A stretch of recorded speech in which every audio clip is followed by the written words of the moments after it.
চাঁদপুরের হাজীগঞ্জ থানা পুলিশের উপপরিদর্শক মাহফুজুর রহমান ঘুষের টাকা পকেটে নেওয়ার সময় গুনে নেওয়া সুন্নত বলে একটি ভিডিও ভাইরাল হলে তাকে থানা থেকে পুলিশ লাইনসে প্রত্যাহার করা হয়।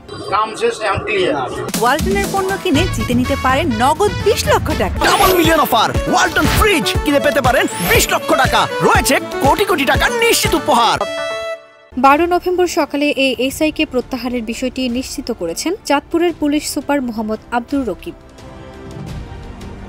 সম্প্রতি হাজীগঞ্জে একটি দোকানে বসে এসআই মাহফুজুর রহমানের ঘুষের টাকা গুনিয়ে নেওয়ার একটি ভিডিও সামাজিক যোগাযোগ মাধ্যমে ছড়িয়ে পড়ে। ভিডিওতে দেখা যায় এসআই মাহফুজুর রহমান স্থানীয় একটি দোকানের চেয়ারে খোশ মেজাজে বসে আছেন। তিনি বলছেন 10,000 টাকা কইছি। সামনে বসে থাকা এক ব্যক্তি বলছেন সবুরে মেয়াও ফলে। পুলিশ কর্মকর্তা তার দিকে মনোযোগ দিয়ে আঙ্গুল উঁচিয়ে বলেন 1 টাকাও কম হইতো না।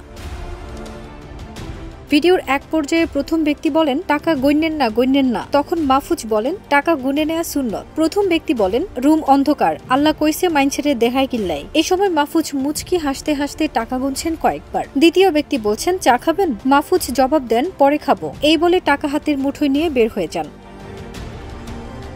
তবে ঘুষ নেওয়ার বিষয়টি প্রথমে অস্বীকার করলেও পরে এসআই মাহফুজুর রহমান বলেন এটি আমার বিরুদ্ধে ষড়যন্ত্র। ঘুষের টাকা গুনে নেওয়ার ভিডিও আপনার কিনা এমন প্রশ্নের জবাবে চুপ করে থাকেন তিনি।